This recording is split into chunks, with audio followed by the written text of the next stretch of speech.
usou uma ilustração agora há pouco, bastante interessante. Ele conseguiu fazer um resumo do livro de Romanos. Isso me deixa contente, tá? Porque nós temos alguns livros na Bíblia que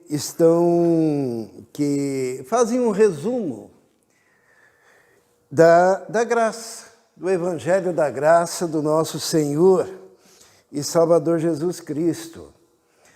E, muito bem, no capítulo 6 de Romanos,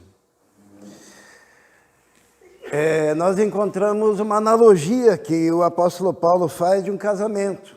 Significa o seguinte, que antes de Cristo, os judeus eles estavam casados com a lei e eram escravos da lei e escravos do pecado. E Paulo ele pega, porque a lei ela coloca uma lupa no pecado. Paulo diz em Romanos que sem a lei não haveria o conhecimento do pecado. E a lei veio para tornar o pecado ainda mais terrível, porque ela coloca uma lupa sobre o pecado. E todos nós nascemos casados com o pecado e casados com a lei. Então Paulo, no capítulo 6, ele diz assim, que todos sabem que a mulher está ligada ao marido por todo o tempo em que vive, e enquanto estiver vivo o marido, ela está obrigada a obedecer à lei do marido, é o que ele diz. Mas morrendo o marido, a mulher fica livre da lei do marido para ser de outro, e não comete pecado se isso acontecer. O mesmo acontece com a mulher, né, e com o homem. Segundo o direito romano da época, o casamento indissolúvel permaneceria até a morte de um dos dois. Depois da morte, com a viuvez, haveria liberdade para um novo relacionamento.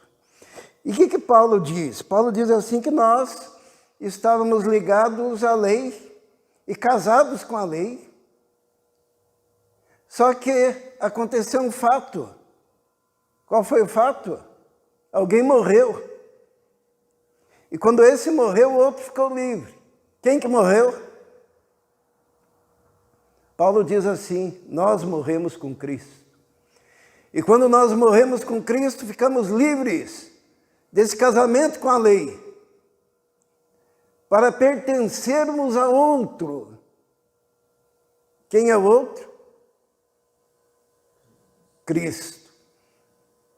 Que interessante, né? A lei ficou viúva da gente, sabe? A lei ficou viúva da gente, porque nós morremos com Cristo e nos tornamos livres da lei para sermos de outro, que é Cristo.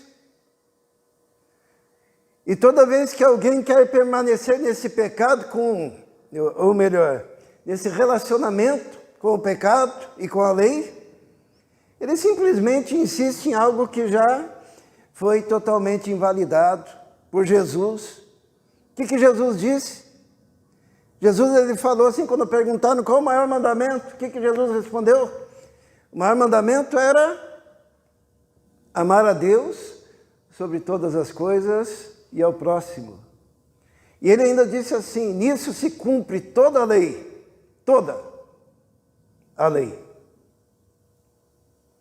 Então a lei de Cristo, que hoje impera em quem é da igreja evangélica, da igreja que participa da graça, a lei que impera, qual que é a lei? A única lei é a lei do amor. Então, aproveitando esse gancho, né, do que o Israel falou, eu vou ler o capítulo 13 de Romanos. Ainda não é a mensagem, tá? Mas eu não quero perder, já que foi tocado nesse assunto, essa oportunidade de nós lermos isso. Em Romanos 13, versículo 8, diz assim, prestem bastante atenção, que é um resumo.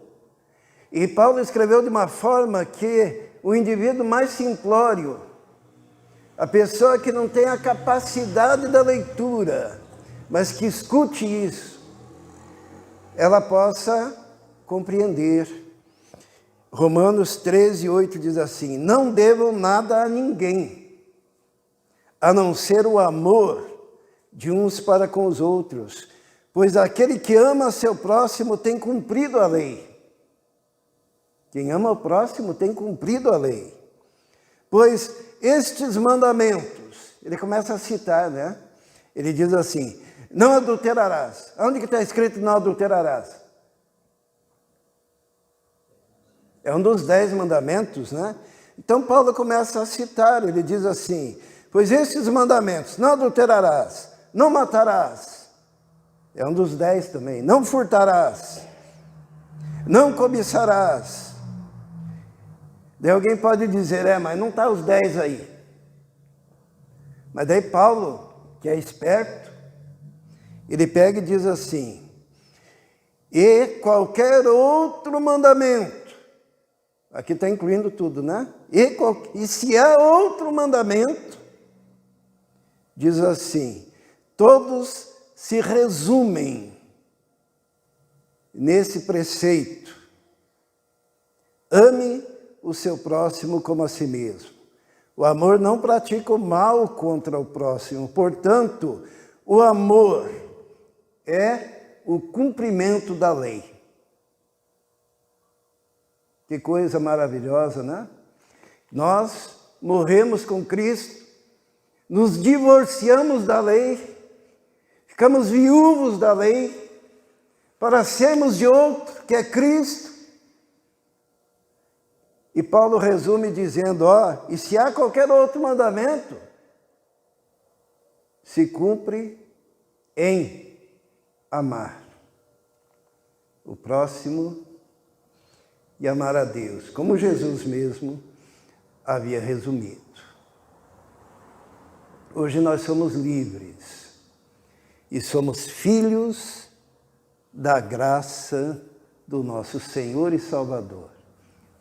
Que coisa maravilhosa, né? Essa libertação que temos. Nós não fomos formados para sermos escravos da lei e do pecado.